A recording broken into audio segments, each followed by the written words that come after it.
नमस्कार बंधुओं, यूट्यूब में आपका स्वागत है। मैं प्रद्युम्न नारायण राय युग शिल्पी और आप देख रहे हैं चैनल गायत्री विद्या। बंधुओं, आज हम चर्चा करेंगे मसाला वाटिका से घरेलू उपचार में, जिसमें ग्वारपाठा, जिसको घृत कुमारी कहा जाता है, प्याज, आंवला, अन्न मसाले, सुहागा और हींग, इसी पर आज चर्चा होगा। बंधुओं, इससे पहले कि हम आगे बढ़ें, जिन लोगों ने मेरे इस चैनल को सब्सक्राइब नहीं किया है या फिर इस चैनल पर नए हैं तो कृपया इस चैनल को सब्सक्राइब करें और साथ ही बेल आइकन को प्रेस करें ताकि आपको समय समय पर नए वीडियो का नोटिफिकेशन आसानी से मिल सके। तो चलिए शुरू करते हैं गायत्री महामंत्र से। ओम भूर्भुवः स्वाहा तत्सवितुर्वरेण्यं भर्गो देवस्य धीमहि धियो यो नः प्रचोदयात्। तो बंधुओं, आज हम घरेलू मसाला वाटिका से घरेलू उपचार में ग्वारपाठा पर वर्णन करने जा रहा हूँ, जिसको घृत कुमारी भी कहा जाता है। ग्वारपाठा तुलसी गिलोय की तरह, यद्यपि ग्वारपाठा जिसे घिकुआर भी कहते हैं, मसाला तो नहीं है, पर आंगनबाड़ी लगाते समय उसे भी लगा देना चाहिए। अपने ढंग की घरेलू दवा तो है ही, उसकी प्रकृति गर्म मानी जाती है एवं शक्तिवर्धक भी। सामान्य उपयोग में इसका गूदा ही आता है, जो छिलके के साथ मजबूती से चिपका रहता है। उसे चाकू से ही अलग करना पड़ता है। घी तेल में तलकर मसाले डालकर उसे साग की तरह भी खाया जा सकता है और घी आटे में मिलाकर लड्डू कतरी भी बना सकते हैं। उसे आहार की तरह सीमित मात्रा में प्रयोग किया जा सकता है। प्रसव के उपरांत जननी को भी पेट की सफाई के लिए खिलाया जाता है। पेट के रोगों में विशेष रूप से काम में आता है। उसकी पुलटिस दुखने वाले स्थानों को बांधी जाती है। पेट दर्द, सिर दर्द आदि में उसकी लुगदी बांध देने से लाभ होता है। फेफड़ों की सूजन, श्वास रोग, तिल्ली, जिगर तथा गुर्दे की बीमारियों में इसका उपयोग लाभकारी है। घिकुआर के रस को सुखाकर एक पदार्थ बनाया जाता है जिसे एलुआ या मुसब्बर कहते हैं। वह नरम और पारदर्शी होता है। यह मज्जावर्धक, कामोत्तेजना देने वाला, कृमिनाशक एवं विष निवारक माना गया है। सारे शरीर के मल शोधन हेतु घिकुआर एक श्रेष्ठ औषधि है। जठराग्नि को यह प्रदीप्त करता है एवं हर प्रकार की खांसी, लीवर के रोगों में आराम पहुंचाता है। यह चर्म रोगों में भी आराम पहुंचाता है। चर्म रोगों में यह रक्त शोधन की भूमिका निभाता है। पेट में इसकी प्रधान क्रिया बड़ी आंत एवं उत्तर गुदा एनोरेक्टल जंक्शन पर होती है। घिकुआर का गुदा 6 मासा, गाय का घी 6 मासा, हरण चूर्ण 1 मासा और सेंधा नमक 1 मासा मिलाकर खाने से वायु गोलों से हुआ पेट दर्द मिट जाता है। रक्त प्रदर, श्वेत प्रदर एवं हर प्रकार के प्रजनन अंगों की बीमारी में प्रयोग लाभकारी है। रजोदर्शन होने पर मासिक धर्म के समय से 1 सप्ताह पूर्व से इसका सेवन आरंभ कर देना चाहिए। पत्र का स्वरस मात्रा में 19 से 20 मिलीलीटर, 2 से 4 छोटे चम्मच एवं एलुआ चूर्ण 1 से 2 ग्राम तक की मात्रा में देते हैं। अधिक मात्रा से देने पर मरोड़ के साथ दस्त आने लगते हैं, अतः मात्रा का ध्यान हर स्थिति में रखा जाना चाहिए। विशेष रूप से सूखे एलुआ चूर्ण के संबंध में अब जो है अगला प्याज पर मैं वर्णन कर रहा हूँ, आप इसको ध्यान से सुनेंगे। प्याज यह आहार एवं शाक भाजी के रूप में प्रयुक्त होता है। इसकी तामसिक प्रवृत्ति, उष्णवीर एवं तीक्ष्ण गुण होने के कारण कई वर्ग इसके सेवन का निषेध करते हैं, केवल बाह्योपचार में प्रयुक्त करते हैं। आयुर्वेदिक मतानुसार प्याज बलकारक, कफ पित्तनाशक, वमन दोष हरने वाली औषधि है। कफ निकालने के लिए एक उत्तम औषधि है। आंतों की क्रिया शक्ति को बढ़ाकर दस्त साफ लाने में एवं बवासीर में इसका प्रयोग किया जाता है। यह ऋतुस्राव में नियमितता लाता है। ब्रोंकाइटिस, लीवर के विभिन्न रोगों एवं कष्टयुक्त मासिक धर्म में इसका प्रयोग होता है। बाह्योपचार में वेदना निवारक एवं शोथ मिटाने वाला गुण होने के कारण इसे संधियों की सूजन, व्रण, शोथ में चटनी रूप में गर्म करके बांधते हैं। प्याज का रस एवं राई का तेल मिलाकर मलने से गठिया रोग की पीड़ा कम होती है। दांत और खुजली में इसके रस का लेप किया जाता है। नाक से नक्सीर फूटने पर प्याज का रस टपकाते हैं। कान के दर्द, फुंसी में प्याज के बीज का भाग गर्म कर रखते हैं अथवा ताजे प्याज का रस गर्म करके कान में टपकाते हैं। लू में ताजे रस का सेवन तथा लेप सारे शरीर में करते हैं। प्याज का रस आँखों में लगाने से नेत्रों की पीड़ा मिटती है एवं मसूड़ों पर लगाने से सूजन कम होती है। हल्दी के साथ पुर्तिस बनाकर लहसुन की तरह यह भी फोड़े पकाने मुंदी चोटों की पीड़ा कम करने हेतु प्रयुक्त होता है। मधुमेह के कार्बंकल एवं गिल्टियों में यह प्रयुक्त होता है। इसके रस को मसलकर लगाने पर बिच्छू के बीच की पीड़ा कम होती है। अब आंवला के विषय में आप सुने। आंवला पर मैं वर्णन करने जा रहा हूँ। आंवला पेड़ वर्ग में गिना जाता है, पर उसके फल पौष्टिक एवं शोधक माने जाते हैं। रक्त विकार में काम आते हैं। सुखा कर रख लेने पर भी उसमें विटामिन सी पर्याप्त मात्रा में बना रहता है। ये नेत्र ज्योति बढ़ाने, मस्तिष्क मज्जा को बल देने में विशेष रूप से उपयोगी सिद्ध होता है। आंवले का चूर्ण बारीक पीसकर 1 तोला पानी में भिगो दिया जाए एवं प्रातःकाल उसे छानकर उस पानी से सिर धोया जाए तो बालों की जड़ें मजबूत होती है। जमी हुई रुसी झड़कर अच्छी तरह साफ हो जाती है।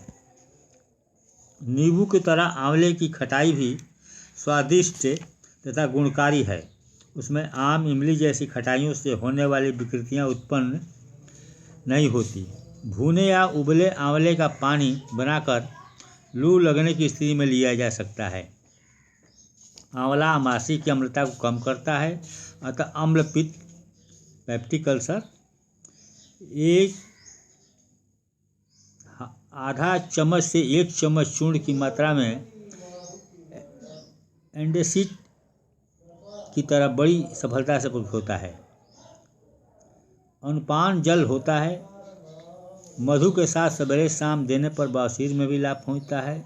यह एक श्रेष्ठ रसायन है जिनका कायाकल्प में प्रयोग होता है। यह त्रिफला, आंवला, बहेरा, हरण का एक महत्वपूर्ण घटक है जो विरेचक के रूप में व आँखों के दोष मिटाने हेतु एवं रसायन रूप में प्रयुक्त होता है। अन्य मसाले के विषय में अब हम चर्चा करेंगे, है ना। आप ध्यान से सुनेंगे। कुछ मसाले ऐसे हैं जिन्हें न घर में अपनी साग वाटिका में उगाया जा सकता है, न ही किसी अन्य विधि से बनाया ही जा सकता है। इसमें औषधीय प्रयोजन की दृष्टि से घरेलू नुस्खों के रूप में प्रयुक्त होने वाले 3 मुख्य हैं। सुहागा, हींग, काला नमक। ये केमिकल समूह में आते हैं। 3 औषधियाँ जो विशिष्ट जलवायु में ही पैदा होती है। बड़े व्यापक पैमाने पर इसका प्रयोग मसालों के रूप में होता है। बड़े सुगम रूप में मसाला उपचार में प्रयुक्त की जा सकती है। ये है लौंग, तेजपत्र और दालचीनी। इनका भी वर्णन करेंगे ताकि सर्वोपलब्ध इन मसालों से घरेलू उपचार का सिलसिला चल सके और लोगों का स्वास्थ्य में सुधार लाभ हो सके। अब इसके बाद मैं सुहागा का विषय में वर्णन कर रहा हूँ। इसको आप ध्यान से सुनेंगे। सुहागा एक प्रकार का खनिज द्रव्य है एवं इसे टंकन बार भी कहते हैं। अंग्रेजी में इसे बोरेक्स नाम दिया गया है। यह सफ़ेद रंग का गंध रहित श्वेत रबेदार पदार्थ होता है जिसे शोधन के बाद प्रयोग में लाया जाता है। शास्त्रोक्त पद्धति शालिग्राम निघंटु तो बड़ी पेचीदगियों से भरी है, पर सबसे सरल विधि अंगारे पर रखकर फूला पाड़ने की है। फिर यह शोधित सुहागा एक रोगनाशक दवा बन जाता है। इसका स्वाद नमकीन खारा होता है। आयुर्वेदिक मत से सुहागा अग्निवर्धक, खांसी एवं श्वास को दूर करने वाला, ज्वर एवं पेट के दर्द को दूर करने वाला है। यह कृमिनाशक एवं विषनाशक है। मूत्र मार्ग से बाहर निकलते समय पानी उत्सर्जित यूरिया पदार्थ की मात्रा बढ़ाता है। मूत्र की अम्लता इससे कम होती है। पेट में यह तुरंत घुल जाता है एवं थोड़ी मात्रा लेने से हर प्रकार के कृमियों को निकाल बाहर करता है। गर्भाशय की संकुचन क्रिया को व मासिक धर्म परिणाम को भी यह बढ़ाता है। विभिन्न रोगों में इसे प्रयोग करने की विधि इस प्रकार है, इसको ध्यान से सुनेंगे। मुंह के छालों में सुहागा के पानी से कुल्ला करने से वे तुरंत मिटते हैं। 5 रत्ती से लेकर 1 मासा सुहागा आधे गिलास जल में मिलाकर प्रयुक्त होता है। जल औंटाकर कुल्ला कराया जाए तो मुख और गले के मार्ग की सूजन मिट जाती है। काली मिर्च पीसकर साथ में लगाने पर मसूड़े घाव तुरंत भर जाते हैं। मंदाग्नि, भूख न लगने की स्थिति में आधा मासा फूला सुहागा 1 कप गुनगुने जल में दिन में 2 या 3 बार देते हैं। अगला चौथा की खुजली, त्वचा की खुजली पर सुहागे का पानी लगाया जाता है। नींबू के रस में मिलाकर लगाने पर एक्जिमा को समाप्त करता है। आगे सुनिए। बच्चों की खांसी में फुलाया सुहागा 2-3 रत्ती की मात्रा में शहद या दूध के साथ देते हैं। आगे सुनिए। मासिक धर्म की रुकावट, गर्भाशय की सूजन व दर्द में सुहागे को 1 मासे की मात्रा में जल के साथ मिलाकर देने से रुकावट मिटती और रक्त स्राव खुलकर होता है। अगला अंडकोश के सूजन में 2 रत्ती फूला सुहागा गुड़ के साथ प्रातः काल लेने पर 3-4 दिन में आराम पहुंचाता है। आगे सर्पदंश या किसी भी प्रकार के स्थावर विष जन्य विकार की शांति हेतु तो सुहागा मिश्रित जल देते हैं अथवा 1.5 तोला सुहागा घी में मिलाकर पिलाते हैं। अगला पॉइंट, लगभग 3 तोला फूला सुहागा 4 तोले शहद में मिलाकर प्रतिदिन लेने से दमा रोग मिटता है। अगला पॉइंट, मुंह पर मुहासो झाई को मिटाने के लिए सुहागे को चंदन के साथ पीसकर लेप लगाते हैं। अब हींग पर मैं चर्चा करूंगा। हींग के विषय में आप ध्यान से सुनेंगे। हींग वस्तुतः एक वृक्ष का दूध है जो जमाकर गोद की शक्ल ले लेता है। भारत में ईरान से आती है। इसे उग्रगंधा या सहस्त्रवेदी भी कहते हैं। काली भूरी तीखी गंध वाली हींग सर्वश्रेष्ठ मानी गई है। यह छौंक आदि में भोजन से बड़े व्यापक स्तर पर प्रयोग की जाती है। आयुर्वेदाचार्यों के अनुसार हींग पेट की अग्नि को बढ़ाने वाली, आमाशय और आंतों के लिए उत्तेजक, पित्तवर्धक, मल बांधने वाली, खांसी, कफ, अफारा मिटाने वाली एवं हृदय से संबंधित छाती के दर्द और पेट के दर्द को मिटाने वाली एक परीक्षित औषधि है। इसे अजीर्ण एवं कृमि रोग में भी प्रयोग करते हैं। लीवर को यह शक्ति देती है एवं मस्तिष्कीय विकारों में भी इसका प्रभाव देखा गया है। हींग को देने से श्वास नलिका में जमा कफ पतला होकर निकल जाता है। हींग को शुद्ध करके लिया जाता है। लोहे के पात्र में घी डालकर गर्म करते हैं।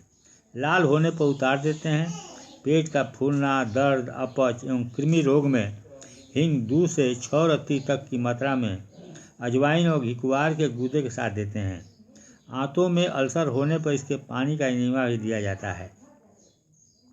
मलेरिया ज्वर में हींग और कपूर की मिली हुई बटी दी जाती है। 1 तोला हींग और 1 तोला कपूर, इन दोनों को शहद में घोट कर रत्ती भर की गोलियां बनाकर दी जानी चाहिए। ज्वर के साथ संधिपात की स्थिति होने पर हींग, कपूर, अदरक का रस मिलाकर जीभ पर लगा देने भर से आराम होने लगता है। छाती की धड़कन, हृदय शूल, घबराहट में 1 रत्ती मावा में ली गई हींग तत्काल लाभ देती है। हिस्टीरिया में इसे मस्तिष्क उत्तेजक होने के नाते एवं स्नायु तंतुओं को बल पहुंचाने वाले गुण के कारण दिया जाता है, जो निश्चित ही लाभ पहुंचाता है। काला नमक, अजवाइन और स्याह जीरा आदि के साथ ये सभी उदर रोगों में हिंगवाष्टक चूर्ण के रूप में प्रयुक्त होती है। सर्पदंश में बताया जाता है कि हींग को नारियल के दूध में डुबाकर काटे हुए स्थान पर लगाया जाता है। निमोनिया, ब्रोंकाइटिस, हुपिंग कफ, कुकुर खांसी में 1 से 4 रत्ती की मात्रा में दी गई शोधित हींग बड़ी लाभकारी है। पेट के कृमियों के लिए भी इसका नियमित सेवन लाभप्रद है। बंधुओं, आज का वीडियो यहीं तक है। इस वीडियो को अंत तक देखने के लिए बहुत बहुत धन्यवाद। यदि वीडियो पसंद आई हो तो लाइक्स और कमेंट करना ना भूलें। साथ ही अपने दोस्तों को ज़्यादा से ज़्यादा शेयर करें ताकि उनको भी लाभ मिल सके, इसका लाभ वो भी उठा सकें। बंधुओं, अगले वीडियो के साथ बहुत जल्द मिलेंगे। तब तक के लिए जय हिंद, जय भारत, जय गायत्री माता। ओम शांति शांति।